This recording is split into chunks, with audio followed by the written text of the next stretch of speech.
شمس الدین خالد صاحب جو ہمارے یعنی اساتذہ میں جن کا شمار ہوتا ہے، تو آج یعنی ان پہ بات کرنے کے لیے اور انہیں یاد کرنے کے لیے آج مجھے کچھ کہنے کا موقع ملا ہے۔ تو یہ جب شمس الدین خالد صاحب یہاں جمعیت الفلاح میں، تو اکثر مقرر وہ ہوا کرتے تھے ایز اے جنرل سیکریٹری، اور اسی اسٹیج پر ہم سامعین میں بیٹھے سنا کرتے تھے انہیں۔ تو اب یہ کہ آج جو جس کیفیت سے میں گزر رہا ہوں کہ کہاں یہ مقام، اللہ اللہ، جو خالد صاحب کا مقام تھا، تو خالد صاحب سے جو میرا تعارف یعنی جب میں اسٹوڈنٹ تھا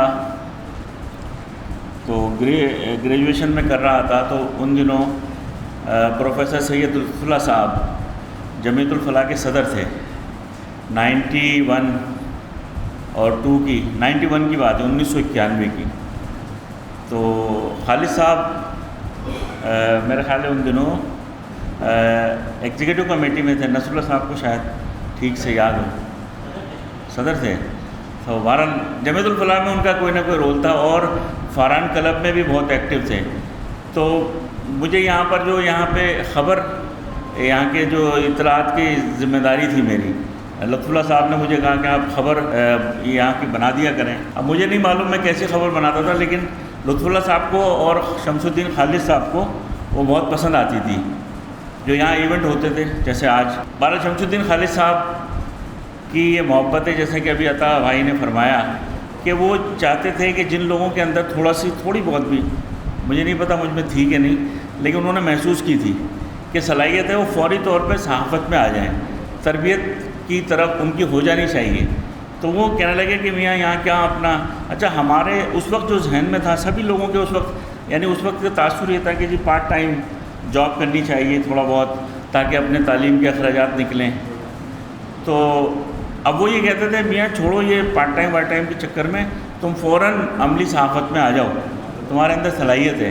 میں نے کہا نہیں شمس الدین خالد صاحب ابھی ذرا مجھے جو ہے نا آپ وقت دیں، تعلیم مکمل کرنے دیں۔ کہ نہیں میں تو برادر علی حمزہ جو کورٹ رپورٹر تھے، آپ کے حضرات کے علم میں ہوگا کہ برادر حمزہ اور یعنی خالد صاحب خود جسارت اخبار میں رپورٹر تھے، اور برادر علی حمزہ خان کے جو ہمارے جو صحافت سے متعلق جو لوگ ہیں وہ جانتے ہیں کہ برادر علی حمزہ خان جو ہے ماہر ترین اور سینئر ترین کورٹ رپورٹر، اور ان کے ذریعے جو ہے نا مطلب سینکڑوں ہمارے جو ساتھی وہ تربیت یافتہ ہو کے آج بڑے یعنی بڑے کورٹ رپورٹر، ماہر ترین کورٹ رپورٹر مانے جاتے ہیں وہ لوگ۔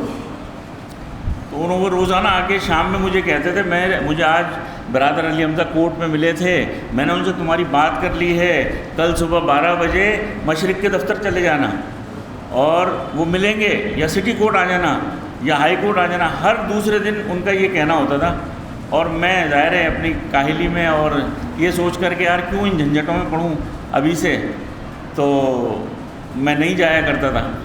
تو پھر وہ سمجھ گئے کہ یہ ایسے نہیں مانے گا، تو انہوں نے میری یہاں سے نوکری ختم کر دی۔ حالانکہ یہ تو بڑی جو ہے نا یعنی چونکہ میں کاہلی اور سہل پسندی کا شکار تھا، تو انہوں نے اس بات کو محسوس کیا کہ یہ لڑکا جو ہے نا یہ ایسے نہیں مانے گا۔ انہوں نے کہا کہ بھئی میاں 1 مہینے کی تنخواہ لو، اور کل سے جو ہے نا 1 جنوری سے آپ یہاں پر نہیں ہیں، اور 1 مہینے کی تنخواہ لے لیں آپ۔ میں نے بہت ان کی منتیں کی، دیکھیں خالد صاحب نہیں بس فیصلہ ہو گیا ہے، تم یہاں سے چلے جاؤ۔ اچھا اس وقت تو مجھے دھچکا لگا کہ یار دیکھو اچھے خاصے شام میں 2-4 گھنٹے آ جایا کرتے تھے، 1-2 خبر بنا دیا کرتے تھے، اور پنکھے کے نیچے بیٹھ کر چلے جایا کرتے تھے۔ یہ والا جو یہ میرا دفتر تھا، یہ ادھر الٹے ہاتھ پر، اور اخلاق صاحب جو سابق MPA تھے وہ بھی آیا کرتے تھے۔ تو شمس الدین خالد صاحب کی یہ بعد میں بھی وہ ملتے رہے، اور پھر بہرحال بعد میں بھی یہی ملتے رہے، اور میری حوصلہ افزائی کرتے تھے۔ جب میں نے روزنامہ عوام جوائن کیا تو پیٹھ تھپتھپایا کرتے کہ دیکھو میں تو تمہیں کہتا تھا کہ تم صحافت میں، ظاہر ہے اس دور میں یعنی جنگ گروپ سے وابستہ ہو جانا ایک بڑی کامیابی سمجھی جاتی تھی۔ تو انہوں نے کہا میں تو تمہیں کہتا تھا کہ تم کامیاب ہو جاؤ گے، لیکن تم ڈرتے تھے، دیکھو اب ٹھیک ہے نا۔ تو بہرحال شمس الدین خالد صاحب جو ہے وہ بعد میں جو ہے الزائمر کا شکار ہو گئے تھے، اور وہ بھول جایا کرتے تھے. تو میں بھی آخری عمر میں کئی مرتبہ ان سے ملا جب بالکل ان انتقال سے کچھ، تو وہ پہچانتے نہیں تھے مجھے. تو بہرحال لیکن یہ ہے کہ یہ شاید یہ ان کی عادت پختہ ہو گئی تھی کہ جس طرح وہ نیکیاں کر کے بھول جایا کرتے تھے، کہ میں بھی ان کی ایک نیکی تھا کہ مجھے وہ یہاں پر صحافت میں گھسیٹ کے لایا، دھکا دیا. تو یہ شمس الدین خالد صاحب کا. پھر یہاں پر جب ہم کام کیا کرتے تھے تو شمس الدین خالد صاحب مجھے کہتے تھے کہ تم وہاں بھی آیا کرو، فارن کلب بھی آیا کرو. وہ دیکھو ایک لڑکا ہے وہ اس طرح سے کام کرتا ہے، یار کچھ سیکھو یار.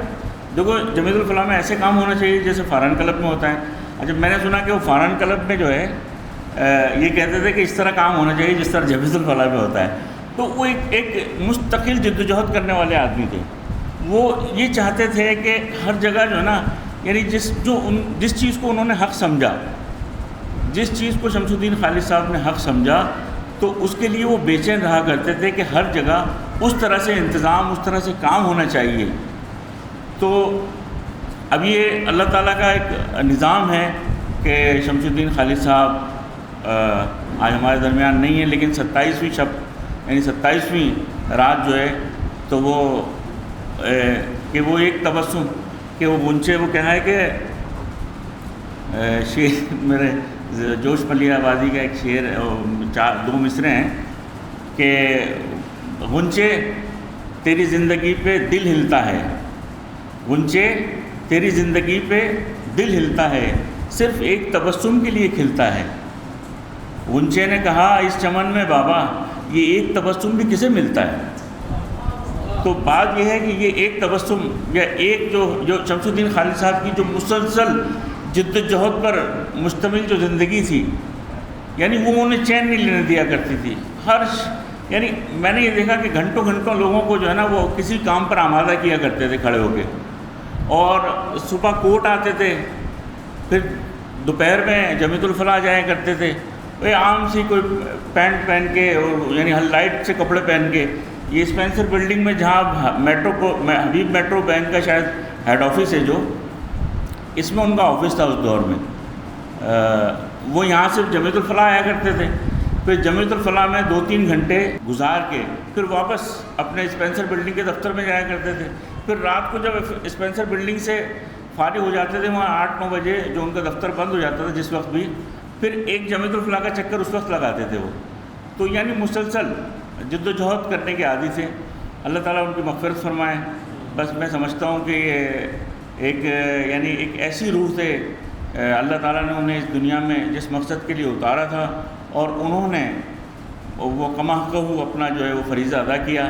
مجھ جیسے پتہ نہیں کتنے جو ظاہر ہے ابھی اور وہ ذکر نہ کرتے ہوں، لیکن یہ کہ شمس الدین خالد صاحب نے بہت سارے صحافیوں کو، یعنی جو اسٹوڈنٹ تھے اس وقت طالب علم تھے اور ان کے اندر ذرا سا جذبہ تھا صحافت میں آنے کا، انہیں پروموٹ کیا اور ان کی کہیں نہ کہیں کسی نہ کسی سے تعلق پیدا کرایا کہ آپ صحافت میں آئیں اور سیکھیں، قلم پکڑنا سیکھیں، خبر بنانا سیکھیں. تو یہ شمس الدین خالد صاحب کا اعزاز ہے. اللہ تعالیٰ ان کی مغفرت فرمائے. صلی اللہ علیہ وسلم.